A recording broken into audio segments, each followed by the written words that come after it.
was 42 in a class of 50. And then in the 8th grade, I just managed to pass in Calcutta. I did my schooling there. And that is when it struck me, what am I doing? And the 8th grade, I changed my, I decided to sit on the first bench. I decided to change my group and I decided to study. And I've been a ranker since then. But there's one incident which changed me in the 8th grade. I remember I had gone for this just a minute session, jam session. I represented my school and I won second prize, I think, yeah, second prize for my school for that. And when I came back, our principal, Mrs. Verghese, who was extremely strict, very disciplinarian, she came, and I was walking outside her cabin, she came out and she hugged me and she said, you know, Raksha, my daughter was a part of the school and she saw you and she said, you know, the girl with the short hair, she was fantastic, and she hugged me.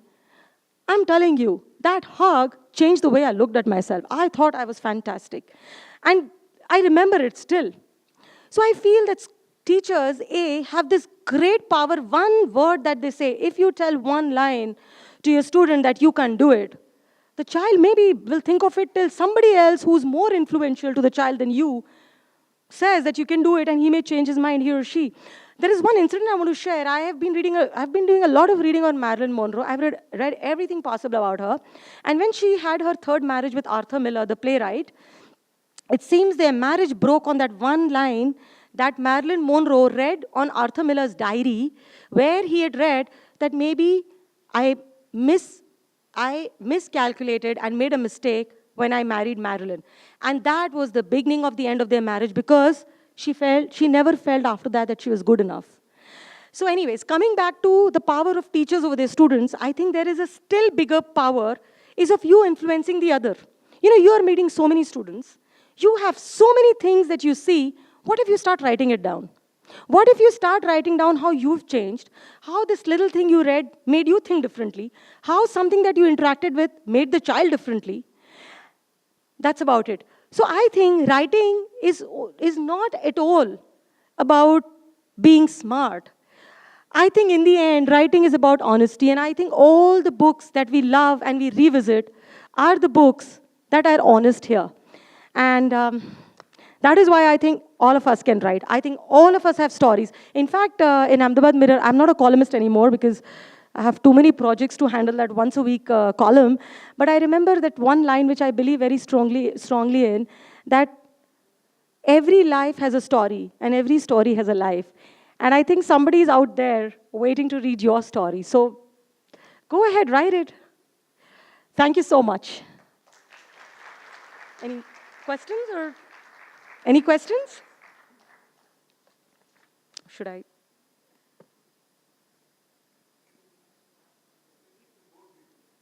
Sorry?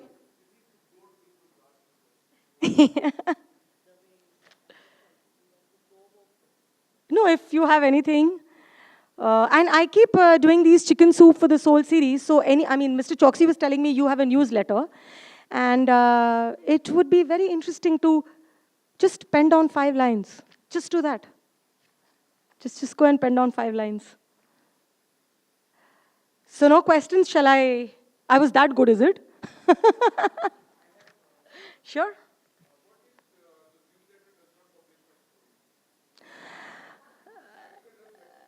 Yeah. No. Okay. What if the newsletter does not publish my story? But tell me, have you written? Okay, that is the secondary goal, to have 10 people read it. But how many of you have actually tried writing down not for another's eyes? Please put your hands down. How many of you have written just because you needed to get it out of your system? Okay, one is venting out. One is, oh my God, I've thought this and maybe I should pen it down so that I remember it 5 years down the lane. For instance, this thing which Mr. Doshi shared with me, that every rejection, failure is a frame. If I don't write it down, I will maybe not revisit it, you know. So we all write for different reasons. So we have to understand the act of writing, first and foremost, fulfills a very basic human need, the need to express, to communicate, even if it is to yourself. So even if you don't get published, it's okay. And there's a little story attached to it. When I was in the 9th grade, computers were not there. And I went for a typing lesson. And I learned typing. And then I never used it for like whatever, 5, 6, 7 years. And I remember my dad had told me that anything you learn or anything that you do out of the box, out of your everyday routine, it'll never go waste. Somewhere at some point, it'll come. And imagine the computers came and the writing skills are of great use to me. So anything that you write is a starting point of maybe something bigger. And it need not be something big for in front of 10 people, but it could be something big for you. Maybe it has started you on some journey. So I think writing and being able to, and there is a very beautiful thing that writing does. When you write, you think a little more about that thought, which an everyday life, which an everyday fast-paced life perhaps may not give you.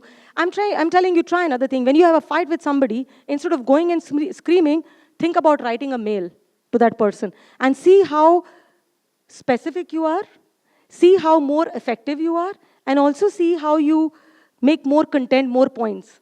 So there is something very, very therapeutic about writing, I think, therapeutic.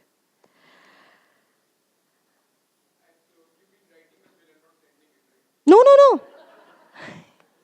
Write and send it. Let it be on the other person's head, no? Of saying no. And then maybe you could follow it up with, can I ask why, just to be better? I get these all the time. There are so many stories I've rejected. The person has written back to me. We have worked on the story. If I find even one line of, even one kernel of a story, we go back, and then we have this interaction. There's so many people whom I have rejected at first, personally speaking in my work, which has turned into the most beautiful, heart-wrenching stories. Anything else? Persuade yourself to believe that your story was rejected because it was too good. I think we're all stupid at some point and we are all smart at some point. It's perspective. Thank you so much. Bye-bye. Our humane sides and also changing our perspective for reading. I would request Urvashi to please honor ma'am with a memento. So much. Thank you. Ma'am, we are honored to have you here. Moving on.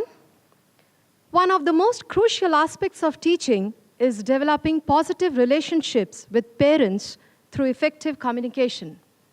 To help us develop some strategies for this, today we have amongst us our very own Ms. Sagarika Sahana. She works here as the content manager and is responsible for bringing out the monthly bulletin, Udgam Matters. She has many years of teaching and writing experience behind her and has authored textbooks for Asia Book House. Over to you, Sagarika. I have the disadvantage of speaking after so many good orators, our trustees, then Sapna, Raksha. So I hope you'll bear with me as being one of you. That's the excuse I'll buy for today. Okay. And I think the reason I have been chosen to make this presentation is probably I'm the most talkative person in Udgam, second only to Jaksha. Okay, good that she's not here. Okay, today, teachers, we are dealing with a topic which is absolutely your forte. This is something you do each and every day, sometimes without realizing it too, and sometimes, of course, you realize and you do it. You're communicating on a daily basis with your students. What we are going to handle in today's presentation that I'm going to make here is how important your communication is when you're communicating with with parents. Of course, teachers too. Anyway, so I know all of you are quite good at it, and all of you are doing it quite effectively at frequent intervals. But let me just talk to you about a few good techniques and approaches that you could use, and a few ways of communication that we recommend here at Udgam. Let me start.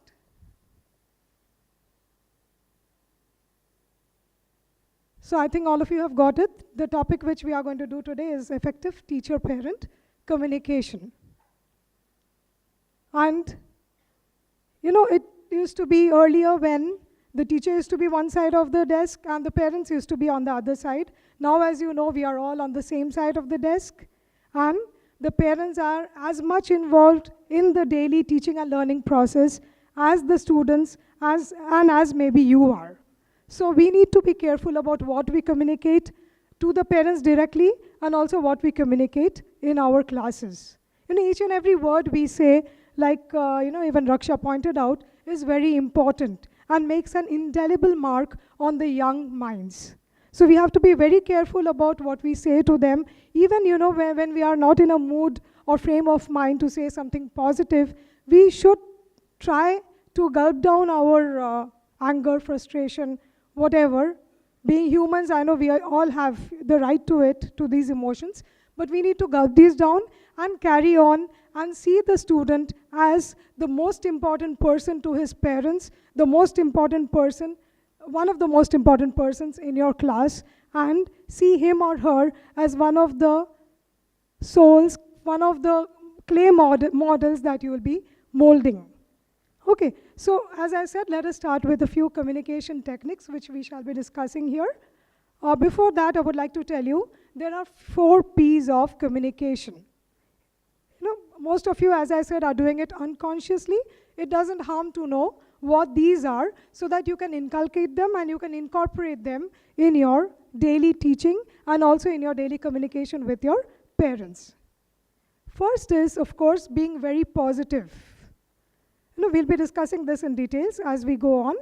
Being positive and not saying, something negative, at least not right at the beginning, is very important when you communicate with the parents. Because as I said, to the parent, the child is the single most important person in the world. And you cannot say negative things like, your child is very naughty, because the parent carries home the impression, I have a naughty child, or your child is very lazy. These are things which can be framed and said in positive ways too. And I'm sure you all know how to do it very well.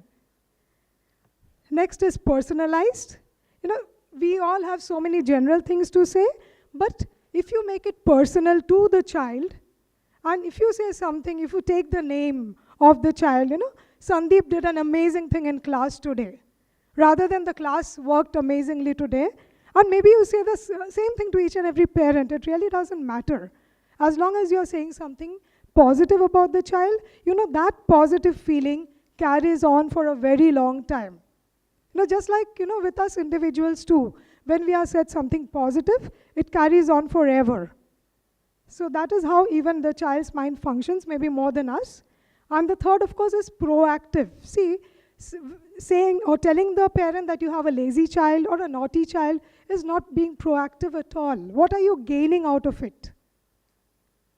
There's nothing, no outcome except, inducing more negativity in the child, and so that he or she behaves even worse than what he was. So whatever you do, you will have to think that it has to be proactive. Like I was saying, as teachers, you have a great role and you have to be very, very perfect in your communication techniques. And finally, it's a partnership that works. It is not you alone or the child alone in isolation. It's you, the child, and the parent. It's a partnership that works in each and every communication that you make to the parent or the child. So please remember these 4 P's whenever you are communicating with parents or whenever you feel the urge to say something to the child that is not very positive. You have to be positive. You have to be personal. You have to make your communication personal. You have to make it proactive. And the entire thing is a partnership between you, the parent, and the child. So basically, teachers, communication goes a long way. The way you communicate with the teachers, I keep on saying teachers, with the parents, goes a long way in influencing the behavior of the child and also influencing how good he or she is at academics. One good word said today, like Raksha was also saying, one hug given today might change the child for tomorrow. So one good word said today to the parent about his or her child changes even the parent's attitude about the child. Nowadays we all have seen so many helicopter parents who are all over us for the child's grades, child's behavior. Even the smallest thing doesn't go unnoticed by them. So saying something nice about the child, it carries on. And also there are so many parents who are always after their childs for a little more improvement. Even when the child gets 90%, parents are like, why didn't you get 100%? Even I used to be like this. I think the movie Three Idiots made a great change to me, and my child is more relaxed now. So anyway, so this really influences, and this might work to bring out the best in the parent, so that the parent also carries the impression that my child is good, and this carries on, the chain carries on, and the child also forms the impression that I am good and works harder to achieve the goals of which you have set, of behavior, of academics, of activities. So finally, how you communicate actually might determine the number of 10 pointers and the number of 90 plus in class 12.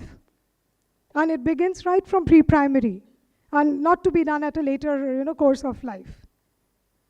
Now, positive communication, as I was telling you, there are 4 P's of communication.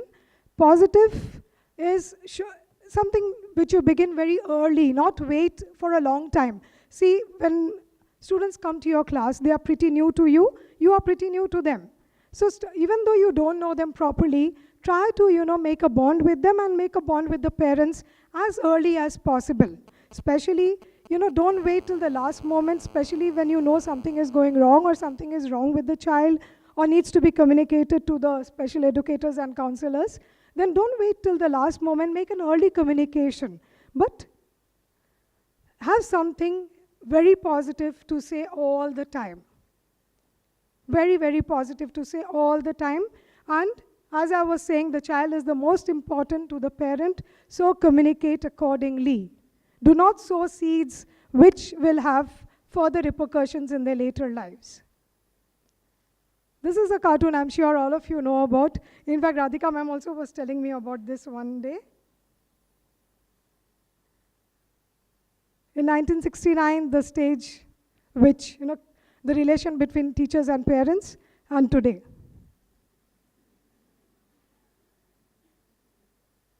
So you are basically at the brunt of everything. Grades go wrong, you get to hear about it. So then we come to next, personalizing communication and not making it general, being specific in your approach. It is not difficult to find time to write personal notes to parents at any point of the class, the year basically. It is very easy. Just keep a few notepads handy, jot a few lines, and send it home. It can be anything. It can be anything about Sunita sang very well in the class today. Sunita recited a lovely poem which we all like to listen to. It can be anything. It is not difficult to do. I know as teachers, we all have time restraint, but just try it. Maybe, take out 5 minutes of your time every day to write at least 5 personal notes to 5 different parents. I'm sure, you start it, and it is going to have a catalytic effort on your students as well as parents. They'll love it. Even students will motivate you to write more. And believe me, once you start, you can't stop. Because the students will be after you after that, ma'am, please write a personal note, please write a personal note. So you have to carry on. If you're beginning, you need to carry it on for the rest of the year at least. And of course, the child's notebook and mainly the school diary. This year while we were working on the school diary, I had teachers and mainly Nupur ma'am telling me that the space is so less in the school diary. We really need to do something about it because it is not adequate for the students to write anything there. How many of you agree with me on this? That the space in the school diary is not adequate. Right? So most of you are with me on this. So this year we have tried to allot a little more space so that students can write something at least on a regular basis. Because I know you also, most of you are parents here. I, as a parent, always look at my child's diary to see what she's done and what she's brought home in the form of notices, reminders, and things like that. The practice stops when the teacher stops telling the child to write anything in their school diaries. the parents also stop bothering. They are like, why should we look at the school diary? It never has anything for us. But just start from the 16th. Maybe you will see results. Maybe you will have parents looking up the diary more often and writing notes to you too. So who's gaining in the process when you write these notes and the parents write back to you? Is it your communication skills that are getting honed? So who's gaining? No answers? Yes? So it's the child obviously who's benefiting from this, right? Next we have communication, which needs to be most proactive as possible, because we are working for the better of the child, for the improvement of the child. So we need to keep the parents involved and informed all the time. This has, become more imperative now, because earlier Udgam used to have a few hundreds of students and a few teachers. So parents have the feeling, we get to know more.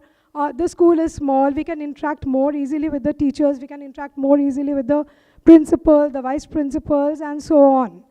But nothing much has changed. It's still the same teacher and student ratio. It's still the 1:40 which we have. Nothing much has changed. So you are the communicator. You are instrumental in making the parents feel comfortable about having their child in Udgam. That feeling should not carry on, that Udgam is a very big school now and the child is lost.